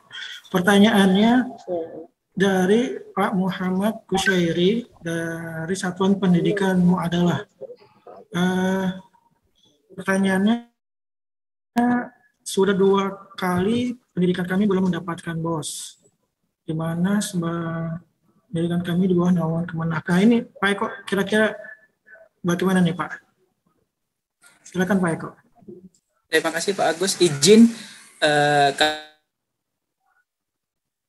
21 kemarin untuk penyaluran dana BOS di madrasah swasta, khusus untuk madrasah swasta, dana BOS jenjang MI, MTS, MA dilakukan oleh Ditjen Pendis melalui Direktorat KSKK Madrasah. Nah, untuk dana BOS ini, bagaimana syarat mendapatkan dana BOS? Salah satunya adalah satu, terdaftar di EMIS madrasah.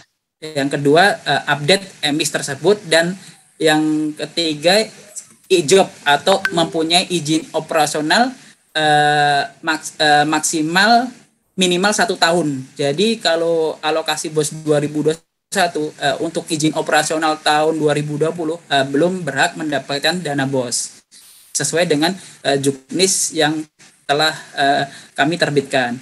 Tetapi apabila jika memang dirasa madrasah tersebut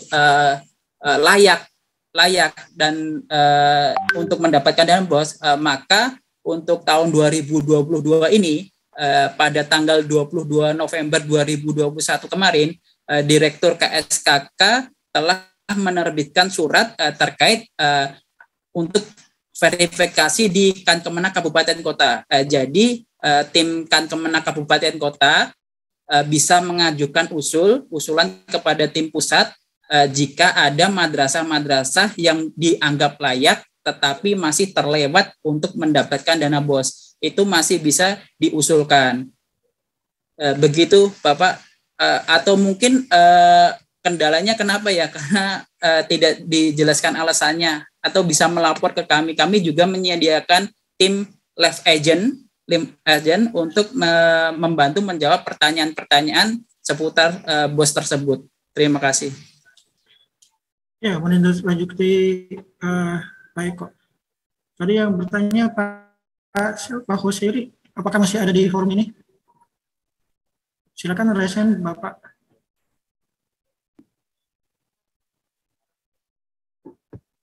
Bisa ditelusur ya? Tidak ya? Oke. Berarti kita agak kesulitan mencari alasannya kenapa. Tapi dari Pak Eko sudah memberikan saran ya Pak Eko ya. Apakah ada web resminya Pak Eko atau bagaimana? Atau by phone atau live chat seperti itu? Live chat di pengaduan madrasah reform ada. Oke, nah, kemudian kita sudah tergabung dengan Pak Husairi. Silakan Pak Husairi. Untuk masalahnya di sini ialah data sudah valid Pak untuk penginputan di data MS dan lain sebagainya. Cuman pendiriannya di sini yaitu bulan Mei tahun 2020 SK-nya turun ijobnya. Baik Bapak, jika ijob untuk BOS 2021, jika ijobnya 2020 berarti memang belum memenuhi syarat sebagai penerima BOS. Tetapi kalau memang masih terlewat di 2022 ini, kami sarankan untuk tim BOS di Kemenak Kabupaten Kota untuk dapat dibuatkan surat rekomendasi verifikasi untuk layak mendapatkan BOS dan dikirim ke tim pusat, Bapak. Baik Bapak, terima kasih. Ya, baik, terima kasih Pak Eko atas penjelasannya. Mohon maaf pada para hadirin semuanya, seperti yang tadi saya sudah katakan, bahwa kebetulan para panelis atau narasumber yang lain sedang ada keperluan mendadak yang harus segera meninggalkan forum ini. Yang ada tinggal Pak Eko nih, Pak Eko ya. Terima kasih Pak Eko, masih bisa standby. Sepertinya kami akan mengakhiri kegiatan FGD ini, namun sebelum diakhiri, saya akan nanti mencoba membacakan kesimpulan dari FGD ini, dan nanti juga di akhir kegiatan sebelum penutupan nanti akan ada semacam arahan juga dari Kepala Pusat kami, Bapak Nur Cahyono. Kesimpulan pada hari ini bahwa apa yang sudah diutarakan teman-teman, yang sudah diutarakan oleh pembahas yaitu Pak Mul dan Pak Muhammad Ihsan, insya Allah kami akan mengadakan lagi FGD, Bapak Ibu. Entah apakah nanti sifatnya terbuka seperti ini atau nanti sifatnya tertutup. Dalam artian tertutup, kami hanya akan mengundang dari Kemenak, dari Kemendikbud, dari yang terkait, tapi tidak dibuka melalui Zoom, mungkin khusus gitu aja Pak ya. Dan insya Allah ini akan kami tindak lanjuti, terutama permintaan dari Pak Nandana terkait dengan kepentingan perpustakaan sekolah dalam memenuhi standar nasional perpustakaan untuk tindak lanjut atau persiapan akreditasi. Seperti itu Bapak Ibu kesimpulan yang bisa kami sampaikan. Saya pribadi mohon maaf dalam membangun diskusi ini banyak kekurangan. Saya juga mohon maaf kepada Bapak Ibu yang pertanyaannya tidak bisa kami jawab atau kami bacakan karena mengingat waktu dan juga tadi masalah narasumber yang lainnya. Demikian dari saya dalam diskusi ini, kami serahkan kembali kepada moderator Mbak. Baik, terima kasih kepada Bapak Agus Wahyudi SMP yang telah memandu sesi diskusi pada FGD hari ini. Bapak dan Ibu hadirin yang kami hormati, puji syukur kehadirat Tuhan Yang Maha Esa. Dengan berakhirnya sesi diskusi ini, maka kita telah sampai di penghujung acara FGD pada hari ini. Sebelum pengarahan dari Bapak Dr. Andes Nur Cahyono SSMSI selaku Kepala Pusat Pengembangan Perpustakaan Sekolah, Madrasah, dan Perguruan Tinggi Perpustakaan Nasional Republik Indonesia. Kepada Bapak Dr. Andes Nur Cahyono SSMSI kami persilakan.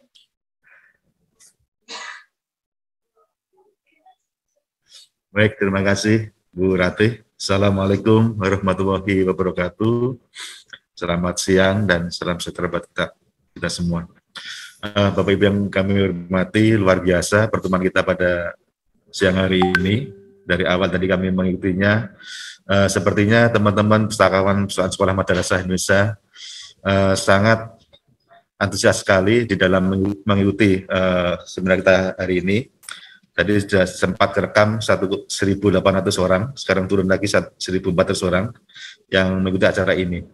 Ini artinya memang tema kita hari ini sangat tepat barangkali ya, sangat tepat dan kondisi perusahaan sekolah madrasah di Indonesia yang ingin mengembangkan diri, yang ingin berbenah untuk menjadikan perusahaan sekolah madrasah Indonesia bisa melaksanakan tugas fungsinya dengan baik dan bisa sesuai dengan standar nasional perpustakaan atau bisa terakreditasi. Di tengah-tengah kita sedang giat-giatnya mengembangkan perusahaan sekolah madrasah Indonesia, tadi pagi kami sangat prihatin ada berita di GTV jam 4 pagi, ada perpustakaan sekolah madrasah tingkat SMP di Natal Dairy di Medan, itu dirusak oleh oknum yang tidak bertanggung jawab. Jadi silakan Bapak Ibu bisa lihat beritanya. Sekarang sedang diurus sama polisi, karena yang merusak lebih dari 1 orang. Ini artinya sangat kontradiktif dengan semangat kita semua. Jadi harapan kami mudah-mudahan tadi yang perusak dari Sekolah Muhammadiyah di dari Natal itu mudah-mudahan lekas ketangkap dan misinya dia apa, kenapa sumber belajar yang sangat bagus, yang salah satu sumber belajar yang dari sekolah sampai dirusak oleh orang yang tidak bertanggung jawab. Itu sangat bertentangan sekali dengan semangat kita pada hari ini. Baik Bapak Ibu dari narasumber yang luar biasa tadi sebenarnya sudah memberikan pencerahan buat kita semua tentang sebenarnya kami pemerintah baik perusahaan nasional, Kementerian Pendidikan dan juga Kementerian Agama itu sama-sama ingin menjadikan perusahaan sekolah madrasah kita memang bisa dikembalikan lagi fungsi-fungsinya sesuai dengan tujuan yang ada. Namun ternyata regulasi yang sudah kita buat bersama, ada Undang-Undang 43 ya, ada juga peraturan Menteri Pendidikan Kebudayaan, Riset dan Teknologi nomor 2 2022, itu sepertinya juga belum bisa diimplementasi secara maksimal. Nah, tadi sudah diskusi sudah cukup panjang lebar, namun sepertinya diskusi kita ini belum sempat menjadi suatu kesepakatan, sehingga menurut kami masih diperlukan kita bisa bertemu kembali. Kita masih bisa bertemu kembali untuk menjadikan apa yang sudah kita bahas pada hari ini, untuk kita kembangkan lagi, kita rapihkan lagi untuk menjadi semacam suatu rekomendasi yang intinya mudah-mudahan nanti dari hasil diskusi kita ini Kementerian Pendidikan, Kementerian Agama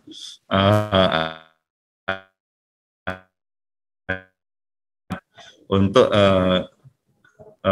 penggunaan dana BOS ini, karena sebenarnya Bapak Ibu kalau kami amati, kami jam 11 itu sebenarnya tersumbatnya di kepala sekolah, ya tersumbat, karena masih memandangnya tadi disampaikan belum.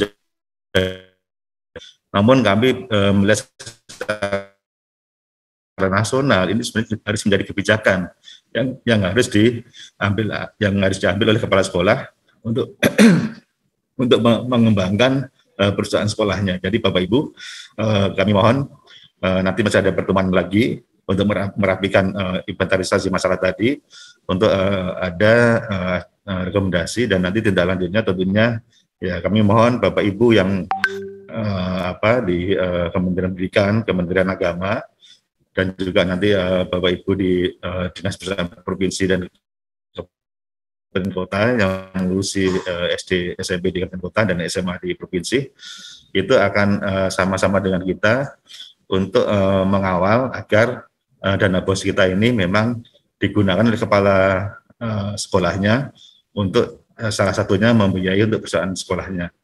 Saya kira itu Bapak Ibu yang bisa kami sampaikan. Kami mohon maaf karena lagi kurang sehat, jadi tadi yang memimpin diskusi Mas Agus Wahyudi. Sekian, terima kasih. Wassalamualaikum warahmatullahi wabarakatuh. Waalaikumsalam warahmatullahi wabarakatuh. Terima kasih kepada Bapak Dr. Andes Nur Cahyono atas pengarahan yang diberikan. Baik, Bapak dan Ibu, kita telah sampai di penghujung acara pada FGD hari ini.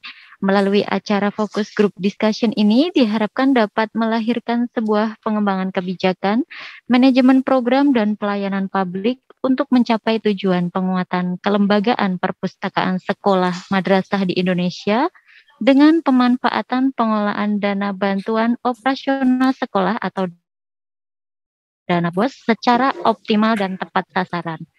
Bapak dan Ibu peserta yang hadir pada acara FGD hari ini dapat mengisi daftar hadir dan mengunduh materi dari para narasumber pada tautan yang telah dikirimkan melalui kolom chatting.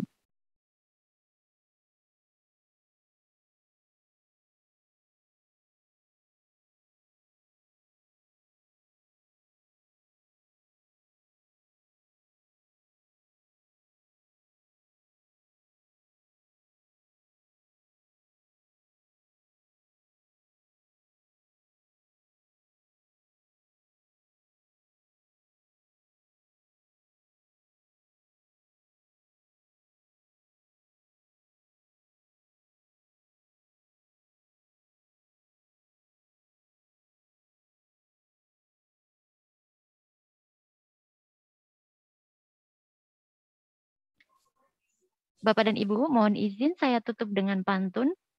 Musik gamelan kesenian budaya Jawa, dimainkan betapa indah langgam suaranya.